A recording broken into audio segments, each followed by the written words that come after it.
ce qu'il advint à deux compères musiciens, ayant été mandés pour distraire les hôtes de la belle demeure du marquis de Béthune, mérite de vous être narré.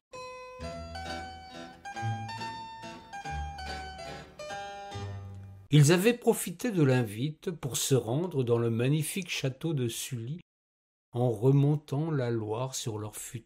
Un beau voilier racé à la devise celte, arquant à velle. Le voyage aller avait été pour eux une bonne occasion de profiter pleinement de la rivière, de faire halte chez des amis le long de leur court voyage de Litsen Beach jusqu'à Sully-sur-Loire. En flânant ainsi au gré du vent, ils arrivèrent juste à temps pour le début des festivités.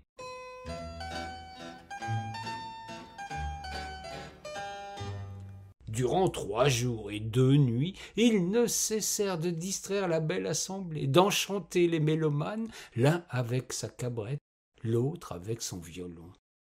Ils avaient tout autant honoré la table, allant de temps à autre rejoindre la cuisine pour jouir des mets les plus délicats, tout en négligeant jamais de déguster d'excellents vins au pichet. Quelques mauvaises langues prétendirent qu'ils n'eurent jamais le gosier sec en dépit des heures passées à faire le monde danser.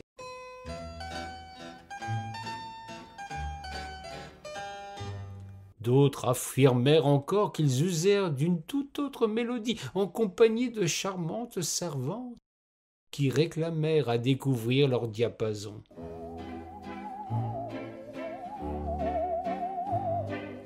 La plus belle harmonie régna entre eux, se jurant de garder le silence sur ces petites entorses au contrat de mariage du plus jeune.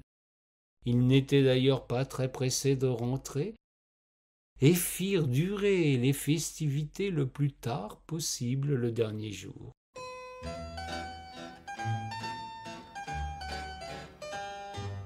La nuit était tombée depuis assez longtemps quand le ménétrier allait acquérir son jeune compère qui avait encore remis le couvert. En toquant à sa porte, il lui dit « Tout joueur de cabrette que tu sois, c'est toi qui te feras souffler dans les bronches par ta mégère, si nous ne rentrons pas avant le lever du jour. » Il perçut un tumulte, son compagnon ayant sans doute fait de perfides promesses à la donzelle. Peu après, il rejoignit son ami, le violonneux, la joue rouge. Le plus jeune demanda à son aîné s'il se sentait de naviguer à la nuit. L'autre, nautier chevronné, lui rit au nez. « Rien ne me fait peur. Nous ne risquons pas de faire de mauvaises rencontres et le courant va nous pousser sans le moindre effort. Tu pourras dormir tout à ton aise tandis que je mènerai la barque à bon port. » Or donc, Lancelot le ménétrier fit embarquer à son bord un Roland qui manifestement avait trop donné de sa personne. Le nautier n'eut pas sitôt lâché les amarres que son collègue dormait comme un sonneur, ce qui est en somme assez normal pour un joueur de cabrette.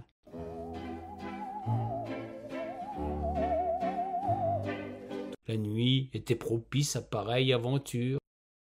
Le ciel dégagé offrait à une lune bienveillante la possibilité de permettre la navigation à vue. C'est ainsi que débuta leur avalaison dans des conditions qui laissaient augurer d'un voyage sans encombre. Roland ronflait puissamment. Seul désagrément pour Lancelot, qui ne pouvait ainsi jouir pleinement des bruits d'une nature propice à la rêverie. Tout se passa bien jusqu'au passage devant la basilique de Fleury. Est-ce parce que Lancelot, mécréant notoire, oublia de se signer devant ce majestueux monument religieux? Fierté des gens du pays, dressé là où autrefois les Gaulois célébraient les forces de la nature dans ce qui fut alors l'ombilique sacré des Gaules. Toujours est-il qu'un mauvais vent de galerne se mit à souffler.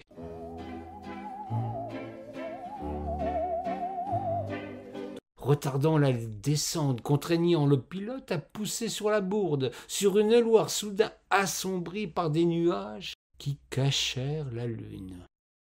C'est précisément lorsque Lancelot n'y vit plus goutte que son jeune camarade cessa de ronfler, tandis que les animaux semblèrent se taire dans la crainte d'une tempête qui menaçait.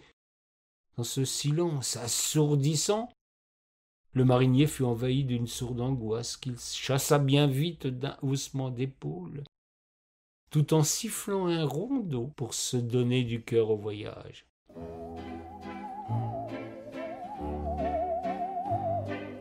Les sifflements indisposèrent celui qui dormait du sommeil du juste, et il s'en plaignit amèrement.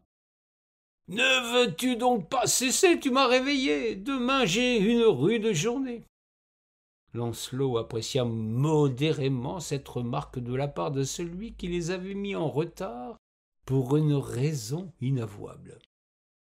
Des cieux soudain tomba une pluie d'une violence rare. Fort heureusement, nos deux amis se vêtirent chacun de ce fameux gariot, la grande cape de laine épaisse et imperméabilisée par une doublure extérieure en toile goudronnée, équipée d'une capuche qui les maintint au chaud tout autant qu'au sec sous ce déluge. Le bruit de l'eau sur la rivière et sur leur cape berça Roland qui, une fois encore, s'endormit, alors que des nuées, un orage d'une rare virulente éclaira le ciel.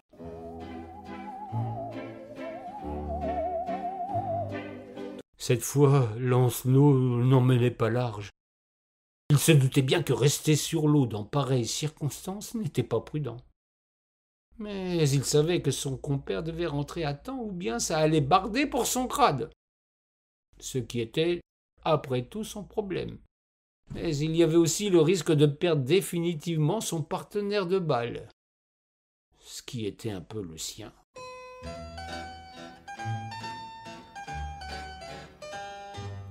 Il en était là de ses réflexions, quand aussi précipitamment que la tempête était venue, les éclairs comme la pluie cessèrent dans le même instant pour plonger à nouveau la rivière dans une obscurité totale, à vous glacer les sangs.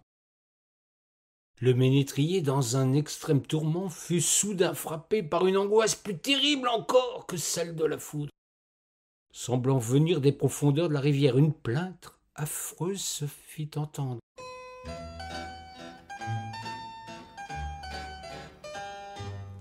Une lugubre ménopée, un chant entêtant d'une gravité caverneuse, quand une ombre spectrale vint à sa rencontre à contre-courant.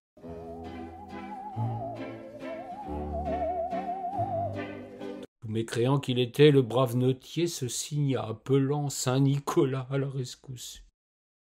Il était bien tard pour attendre l'intercession de l'évêque de Myre, quoique l'évocation de son martyr lui mît un peu de plomb dans la tête.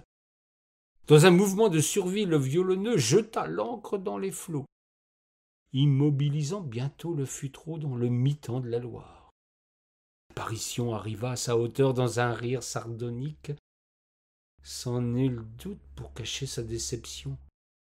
Le diable, car c'était bien Lucifer qui s'était offert une sortie nocturne, avait l'intention de profiter de la dynamique de leur rencontre pour pousser le pilote hors de son bateau. Lancelot perçut ce mouvement d'humeur du malin. Il en eut l'intuition, plus exactement, et avec un incroyable aplomb se moqua de cette terrifiante apparition. « Ah ah, vous vouliez me pousser dans les flots pour vous emparer de mon futreau, afin de vous saisir de l'âme de mon compagnon qui a commis péché mortel. Vous êtes encore plus retors que je ne l'imaginais. Vous aviez sans doute l'intention de mettre en application l'expression « tirer le diable par la queue ».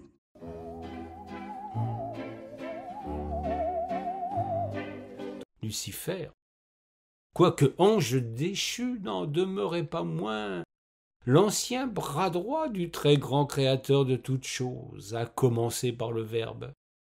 Il s'éleva contre cette confusion lexicale de notre musicien, en lui déclarant tout de go « Si la musique est dans vos cordes, il n'en va pas de même pour la parole. »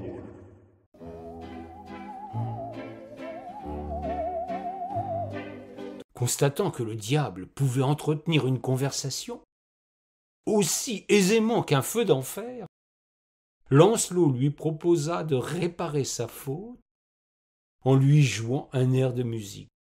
Au milieu de l'eau, un curieux pacte entre un diable lexicographe et un mécréant mélodiste fut conclu.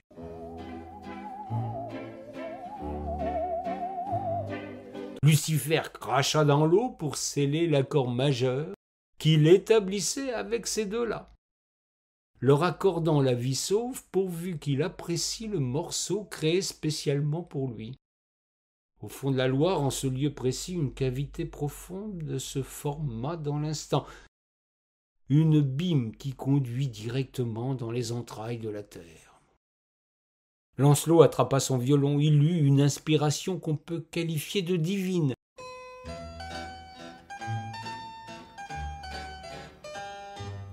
Tandis que Roland, réveillé par l'expectoration diabolique, se mit à chanter en inventant de curieuses paroles. Un jour le diable fit une java qui avait tout l'air d'une mazurka. Valsa 3 temps, il ne savait pas ce qu'il venait de composer là. C'est cette nuit que naquit la java du diable, dont un certain Charles Trenet retrouva bien des années plus tard les traces, en s'en attribuant malicieusement la paternité. L'ange maléfique ne fut pas déçu. Il remercia les deux compères qui arrivèrent à l'heure à destination, lavés à tout jamais de tous les péchés passés et à venir. Oh, ils en avaient bien besoin, car jamais ils ne cessèrent de tirer un peu trop sur la corde.